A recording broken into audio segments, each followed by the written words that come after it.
Hi everyone, welcome to an ICBA cast live from the Independent Contractors and Businesses Association, our world headquarters on the 7th floor of Metro Tower 3 in beautiful That's right. Burnaby, British Columbia. We're back Because there's again. nowhere that embraces free enterprise more than Burnaby. No, it's not true. Anyways, we are back with some Monday morning quarterbacking of the political scene. We're going to talk a little bit about Alberta today. We're going to talk a little Andrew Scheer, C69. Not so much on BC politics today, although we will talk about gas prices and John Horgan a little bit. Yes. There's a lot to talk about. And we'll talk about Chris's new presidential crush, Pete Buttigieg.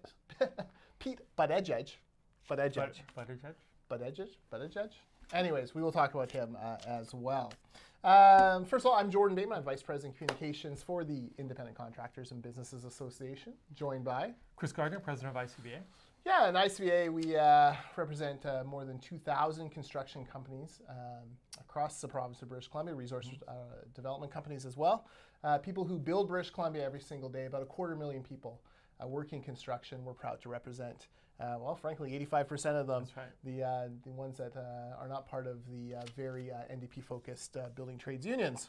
And construction is 10% of our economy. Exactly. A lot of jobs out there, and a big part of our the health of every community in this province. Absolutely. So building the infrastructure that we rely on every single day, the homes, the roads, the schools, the hospitals, all that good stuff. Let's talk about Alberta. Okay. So the CBC poll tracker has Alberta right now at a greater than 99% chance of electing Jason Kenney and the UCP tomorrow. How could that go wrong? I mean, Hillary had a greater than 99% chance, and we're fully enjoying her second year as president here. They're predicting as many as 63 seats for the Conservatives, 23 for the NDP, 1 for the Alberta Party. People might wonder why an Alberta election, why we would be talking about that on a BC podcast. Well, Jason Kenney, the leader of the Conservatives in Alberta, has said that very early on, he will turn off the taps of oil and gas from Alberta to British Columbia, to specifically the Lower Mainland and Vancouver Island, as a way to force John Horgan, Premier of British Columbia, to reconsider his opposition to Trans Mountain. Chris, I have no doubt that John Horgan will, wrap himself in the BC flag and say we're being beat up by the bullies next door, but he really brought this on himself. Yeah, listen, if first of all, Alberta they're going back to the Conservative Party led by Jason Kenney. I mean, it's nearly a certainty, but obviously we've got to wait for the votes to be counted. And I think if you look at Rachel Notley has stood up for the oil sands in probably a much stronger way than people would have thought any NDP government would stand up for the oil and gas sector in this country. But Alberta still lost 50,000 jobs. Yeah. The CEO of the World Bank of Canada came out last week in an op-ed and said that Canada's lost $100 billion in investment over the past 2 years, primarily in the oil and gas sector, because we now have a reputation globally of Canada being a place where it's too difficult to get projects approved. Mm-hmm. You can't get anything done. And you've seen that with the cancellation of Energy East, cancellation of Northern Gateway, Kinder Morgan being mired in court challenges by the NDP government in British Columbia, and Keystone being mired in challenges as well. So our energy resources landlocked. So Albertans are going to turn back to Jason Kenney, who they view as being a much stronger advocate for the oil and gas sector. And what that means is that I think he will make good on his commitment to turn off the taps. Yeah. And who's responsible for that? It's one person, and he's in Victoria. It's John Horgan, Yep. the leader of this government, who has challenged and is doing everything he can to delay. And by their own admission, they are using every tool in the toolbox to delay and obstruct the Kinder Morgan pipeline expansion project, a federally regulated project, a project that's going to take Canada's energy resource and get it to Port Metro Vancouver, which is a federally regulated port, and export it to global markets to the benefit of all Canadians. So the responsibility rests solely at the feet of John Horgan. Yeah, absolutely. Look, this was a cynical grab for power. Horgan is fighting this in court simply to hold on to the Green Party support that made him Premier of British Columbia. It wasn't the electors who made him Premier of British Columbia. It was Andrew Weaver siding with the Green Party on this specific issue. gas prices right now in British Columbia are through the roof. $1.70 in some spots in Vancouver. You compare that to about $1.25 south of the border. You know what the main difference is? It's not refinery costs or gas costs. The main difference is taxes. Yeah. And John Horgan on his watch has increased the carbon tax by 2.5 cents per liter. It's no longer revenue neutral. He's also increased gas prices by 2 cents a liter by approving a Victoria gas tax hike on the island. And he's increasing it for TransLink by another cent and a half per liter here. So John Horgan has a lot of responsibility in all of this. We already have record high gas prices. If they turn off the taps, you're talking about $2 a liter easy. And even if it only takes a few days to wind its way through court, the NDP are really hypocritical on this issue, by the way, because they are in court saying that they have the right to stop oil and gas from flowing from Alberta into our province. Meanwhile, they're going to go back to court and say, no, Alberta doesn't have the right to turn off the taps and send us out oil and gas. Yeah. So they are complete bald-faced hypocrites on this file. Even if they manage to go through the process and get a court to force Jason Kenney to turn on the taps again, even if it's just a couple days, 3 days, 4 days, it's going to cause major damage to the BC economy. Yeah, there's no question about it. And Horgan's being and his government's being irresponsible. Mm-hmm. They're basically saying we're going to pick and choose what goods will flow through the port of Metro Vancouver when it's Canada's port. Yeah. And companies and provinces have the right to ship their goods through that port, and not the goods that John Horgan says that he likes and favors. And so I think his being hypocritical, the tax grab that they've been on a tear. $6 billion in taxes since they've been elected. That's a new tax or an increase in existing tax every 3.5 weeks. That's not how you grow an economy. No. And they've spent every dime of it. Carol James runs around and says, we've balanced the budget. Yeah. Which means we've raised $6 billion in taxes and we've spent it all. Yeah, exactly. Well, now they're also, it really is difficult to understand. Canada, the Trans Mountain Pipeline debacle has cost Canada billions and billions of dollars, not just to buy the pipe, but in lost revenue that we could have gotten by having another competitor for our oil and gas out of Asia rather than relying on the Americans. The Americans are fiercely proud of the fact that they are virtually energy independent now, which they weren't 10, 15, 20 years ago. And in Canada, we don't seem to care. We're still bringing in the East oil from Saudi Arabia and the Middle East, Venezuela. We could be energy independent as well, which would be great for the security of Canada, great, give us all sorts of important economic options. Instead, no, we rely on the Americans, we rely on the Venezuelans, we rely, it's crazy. And you hit on a good point. I mean, Calgary used to be a global center of energy. Innovation and all the investment and all the spin-off technology that flows from the billions of dollars that are invested in energy, and that transition. The biggest investors in a green economy are the traditional energy companies, and we're losing that. And we've lost 50,000 jobs. The CEO of the World Bank Canada said we lost $100 billion over the last 2 years in investment in this country. The energy sector has been hollowed out. It's on its knees. Calgary, they will never have to build another office tower for at least a decade. Yeah. Because you can fire a cannon down most streets of Calgary in the business core. And that's important to mention. In elections, you and I, obviously, have worked on many election campaigns, and we know that sometimes there are pocketbook elections where the key issue is what's in people's wallets. Sometimes there are hard elections where there's a moral issue that needs to be addressed. This is very much a pocketbook election.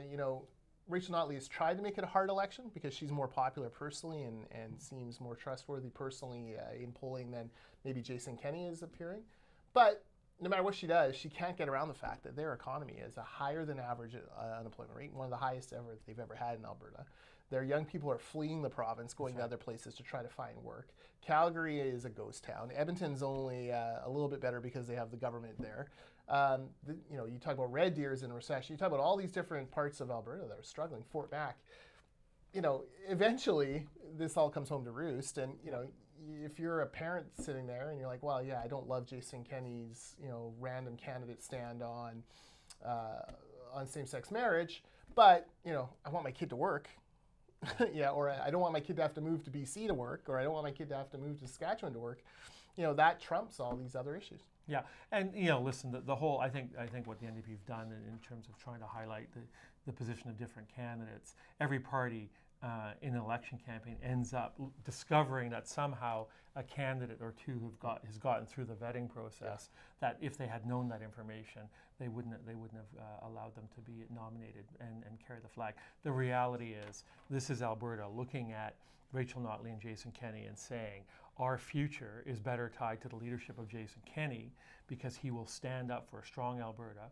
He will make real progress in terms of the oil and gas sector, and the relationship between Edmonton and Ottawa. And Rachel Notley has effectively thrown her lot in with Trudeau. And it's not only on the inability to get Kinder Morgan built. Shovels should have been on the ground on that project years ago. But it's also federal initiatives like Bill C-69, which will make it very difficult to get a Site C, a Kinder Morgan, LNG projects, major infrastructure projects approved in this country. It's hard to imagine it would be more difficult, but it would. Right now, Canada ranks 34 out of 35 OECD countries in the time it takes to get a construction permit pulled for a project. That is embarrassing. It's not good.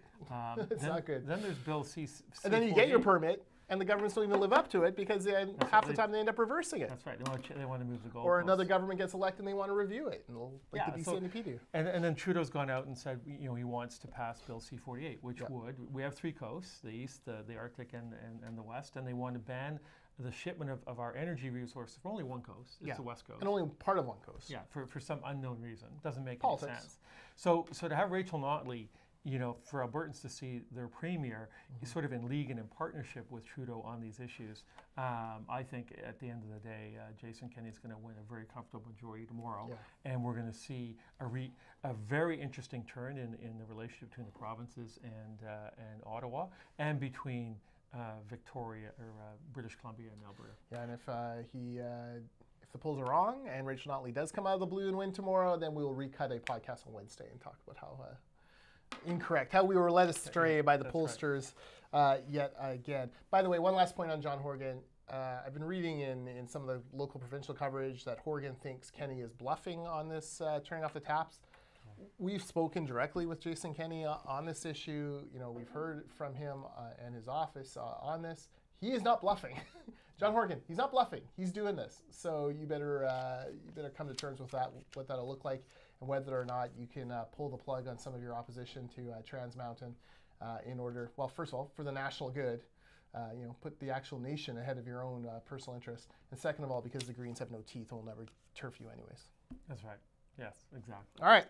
Let's go on. Let's talk a little bit more about federal politics. You and I and our Vice President Policy, Tim McEwen, we were in the crowd at the Greater Vancouver Board of Trade on Friday morning when Andrew Scheer, the leader of the opposition, Conservative Party of Canada leader, who I got some grief on Twitter for calling the next Prime Minister of Canada.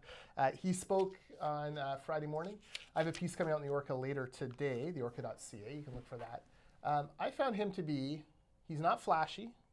He's not overly charismatic, but he is very authentic and earnest. And I actually think that might go a long way in an election against a guy like Justin Trudeau.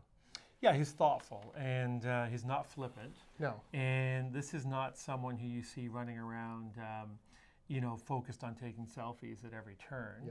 Yeah. And I think a lot of Canadians are going to find that style refreshing in the wake of what we've seen from the Trudeau government and from the Prime Minister himself. And it's you have to look at a Prime Minister who was viewed as being, and the media picked up on this, 2 years in. Yeah. The trip to India really sort of put everything over the top, where there was a new costume, sometimes multiple costumes a day, photo ops galore. Yeah. And weird dancing. Yeah, I think the media were tired of it. And then you go into the SNC-Lavalin scandal, and it just seemed to be that when substantive and serious issues are facing the government, Trudeau seems to be wilting in the face of those challenges and not exerting the kind of leadership that Canadians expect from a Prime Minister. So when you juxtaposed Trudeau's style with Andrew Scheer's style, may not be flashy, may not be as charismatic, may not be as quotable, but he'll have substance. He is thoughtful, and he's a serious individual, and sometimes that's what voters want in a Prime Minister and a leader. Yeah, he's not charismatic, but he's not allergic to people like you sometimes felt Stephen Harper was. Right. I mean, he. I liken it in my piece to a hockey dad who the dad at a hockey game who you stand by the boards, you are watching your kids play and you have a nice chat, and at intermission he runs out to Tim Hortons and he's like, hey, can I grab you a coffee? Like there's just a natural kind of approachability with Scheer that you didn't have with Stephen Harper. I just think that in an election where there's going to be so much about the flash and dash, so that authenticity and that kind of quiet prairie demeanor may actually pay off pretty well. Yeah, I think it'll go a long way. Yeah. And I think he's genuine, and he is engaging. Personally, if you go up to him and he's very friendly and very approachable, as you say. Some elected officials aren't like that. So I think there's a good balance there. But listen, October's a long way away. There's a lot of politics to happen. The number of seats that the Conservatives have to win, Liberals have to lose, is significant for a change in government. So there are some challenges there facing Andrew Scheer. Quebec is obviously an area where the Conservatives don't have a strong foothold. They have no seats in Atlantic Canada. So there's a lot of politics to play out. But I do think that as we go through this cycle, I think voters are going to find something refreshing about Andrew Scheer. Yeah. And look, the Liberals are desperate to make climate change the number one thing. Yeah. I'm not sure running on taxes, carbon tax. We've seen every province now except Alberta and British Columbia go to the center-right, away from Trudeau's kind of politics. Tomorrow, very likely, Alberta will join them, leaving BC as the last kind of center-left government, very left, frankly, government in the country. Canadians are beginning to speak, and again, it comes down to pocketbook issues. I'm not sure Trudeau, with all his charisma and flash and dash, and can lead from the heart outward and make this a hard election. I think this is going to be another pocketbook election for many Canadians. Yeah, I think it will. I agree with 100%. All right, Chris, you had an op-ed in the Vancouver Province last week on city halls and affordability. Why do you hate Mike Little so much? Well, really, that was just the mayor of North Van District. He and his council voted against two affordable housing projects. In recent months, and it's symbolic of what happens in city halls across this province every single week when they meet, and there's very little accountability about what goes on at city halls. When you take a look at, we are in a full-blown affordability crisis in many of the major centers in British Columbia, and that's a lot of that rests at the feet of local government.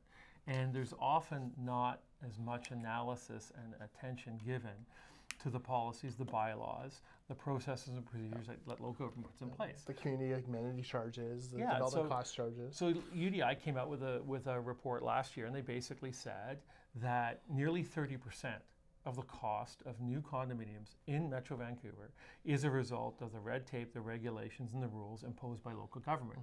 And about 50% of the cost of a new home in Vancouver is as a result of the same rules, regulations, and red tape. And that doesn't include the premium in property, just straight property prices that happen because the agricultural land reserve sucks so much out of the local area. That's right.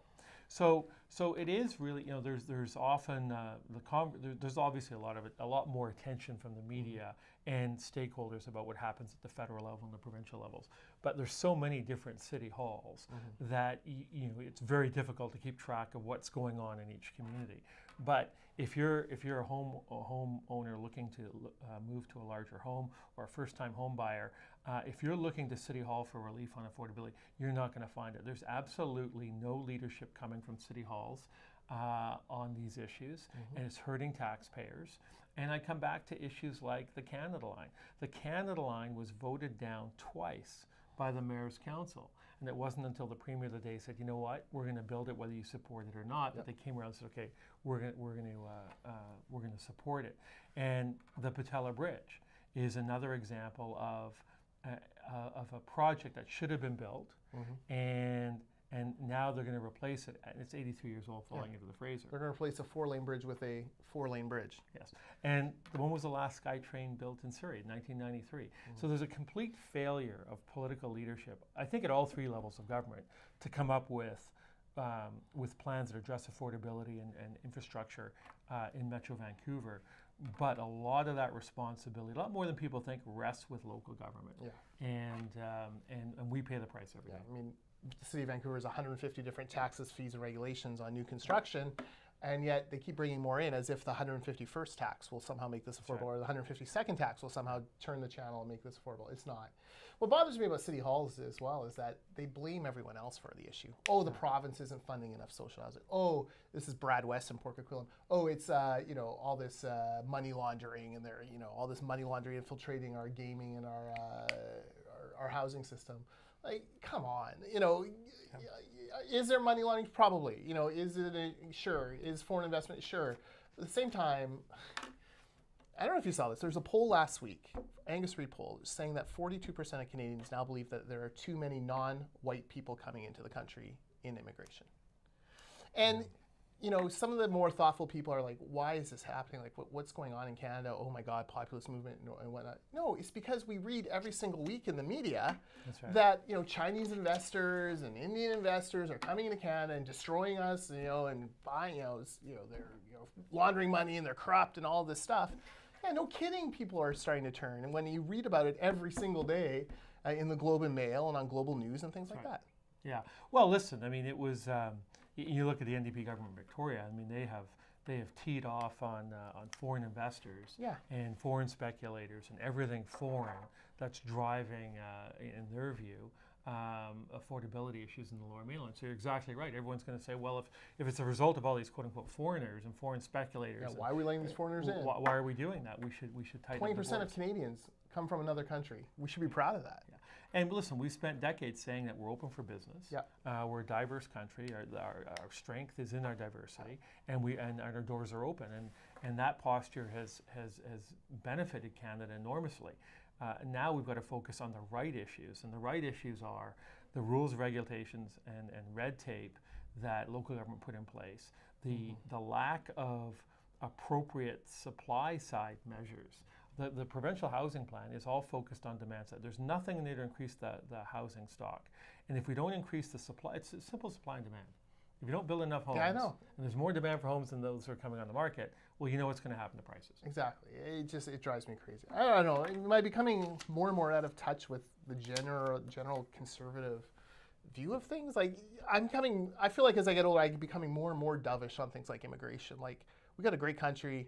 We need foreign investment. We need people to come here. We have a demographic crisis. Yeah. Let's embrace as many people as we can to come. Yeah. Make sure they're safe and can contribute to Canada. Sure, but I feel like I'm falling more and more out of touch with general sentiment. Like, Well, you hit the nail on the head. We are going over a demographic cliff, and the shortage of workers that we have in construction, in nursing, with doctors, restaurants, hotel, Whistler, retail, you name it, is because we're just not naturally, there are not enough births in Canada to sustain the growth that we need to sustain our economy and grow our economy. So it is immigration that's going to drive that and sustain our economic prosperity. So on the one hand, we're saying we need new immigrants, but then government officials will say, no, what about all those speculators and all the money laundering that's coming in? So I think it's elected officials playing politics, not being responsible, not providing the leadership that we need on these issues. Exactly. There are many great immigrants who have provided many things to Canada, like Elias Pettersson, 70 points for the Vancouver Canucks this year from Sweden. You want to keep him out? Come on. That's right. Brock Besser, Quinn Hughes, great pillars of the Canucks. All right. Finally, let's talk about a little bit about American politics. And Chris, it is Pete Buttigieg mania out there. People are going crazy for the mayor of South Bend, Indiana, which happens to be a city smaller than the city of Delta.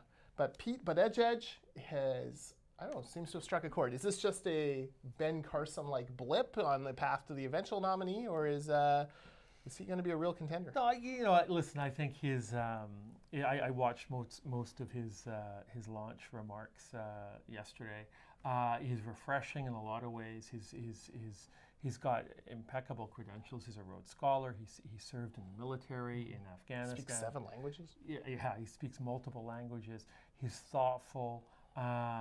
So he's not, this is not someone who's a flash in the pan. He's clearly got a long runway in politics in the United States. Whether he gets over the top in this nomination, that might be a stretch. I mean, he's young, but he could. He's very different than the other candidates. He's out Betoing Beto. Yeah, he is for sure, and I think that's where the biggest knock on Beto O'Rourke is that there's very little substance there, where people aren't sure if there is substance. He's from Texas, so he's all hat, no cattle. That's right. But you have to throw that in. I'm happy camper. But the mayor from South Bend he's very substantive and a very serious thinker about policy. So he's going to be exciting to watch. I mean, he's vaulted up to number 3 in the polls behind Biden if he gets in the race, and Sanders. I'm not sure if Sanders is going to be as charming as he was 4 years ago. Maybe people are not as excited about him. He's eaten Elizabeth Warren's lunch. Yes, and it's a big field. I mean, close to 20 candidates, so it'll be interesting. But certainly, he has the mayor from South Bend, who's got a very difficult last name to pronounce. But that judge is sort of he's captivating a lot of people's imagination. Yeah, he's also doing cool stuff. If you're bored today, go to fastcompany.com and look up a story about his branding and what they've decided to do. They've opened up his branding guide to his supporters and said, look, take it and run with it. Yeah. He has a palette of 8 or 9 different colors, each named for a different aspect of him. One's called the Rust Belt. 2 of the browns are named for his dogs, which is kind of a cute touch. Right. He's basically just kind of put all the tools that people need. It's a small, maybe 0.1% of his supporters will actually do something with it. But that could actually be a very powerful thing as it will start to permeate through social media. Right. You think about the great election collateral pieces in the last 20 years. Probably the biggest one was the Obama Hope poster. Yeah. That wasn't sanctioned by the Obama campaign. That was an artist doing it on his own. But that really is the memorable, much more than the O with the sun. I mean, you remember the Hope poster. The same thing could easily happen with some of the stuff that the Bud Edge campaign is putting out. See, I said Bud Edge. Yeah, you did. I'm working on it. You're doing a good job there. I'm working on it. It's he's an interesting guy. He drives some of the Democratic left nuts because obviously he's the first openly gay candidate for president, and yet he seems to not be into the identity politics that so much of the left are in love with. He's an evangelical Christian. Yeah. Which is another a veteran. Yes. So that he's certainly his brand. It's hard to put him in a box. Yeah. And that's what I think makes him refreshing, and I think makes him very interesting, and he's going to get a lot of attention. I think he's at his strongest when he's telling his personal story. I think he's at his weakest when he's going after guys like Mike Pence for stands that were a long time ago. Well, he talks about his 2 dogs. I like that. Yeah. I mean, look, Obama and Biden, they opposed same-sex marriages recently as 2012. So this is a very radical change in a short period of time, right. Even in the Democratic Party. So, Pete Buttigieg, keep an eye on that guy. And no one else capturing you're not excited about 70-year-old men? No, that's he's the only one that I'm. I think everyone else is sort of, your typical. You can put him into some sort of box, right? Like if you look at Kristen Gillibrand, Kamala Harris, Amy Klobuchar. I mean, are they really that different from each other? Cory Booker. So you didn't even mention him. That's not good for Cory. No, it's not good. Yeah. Although he's apparently a good public speaker. Yeah. All right. That's it for the ICBA cast. Follow us on Twitter at ICBABC or follow me at Jordan Bateman. You can go to facebook.com/theICBA and then as well on iTunes, search for ICBA. Chris and I are going to try to be more committed to the ICBA cast. We've been a little bit sporadic. Yeah. We're busy. There's a lot going on. He was in Winnipeg last week, for God's sake. We didn't even touch on the fact that it snowed. Exciting. It snowed in Winnipeg last week. Yes. Chris was really thrilled. He went to Portage-Maine. It was windy and it was cold. Lived up to its reputation. All right, so it was everything Winnipeg tourism says it'll be. That's right. But we're going to try to do this every Monday going forward, especially now as we're headed down the stretch of the federal election campaign. That's right. All right, thanks for watching and take care.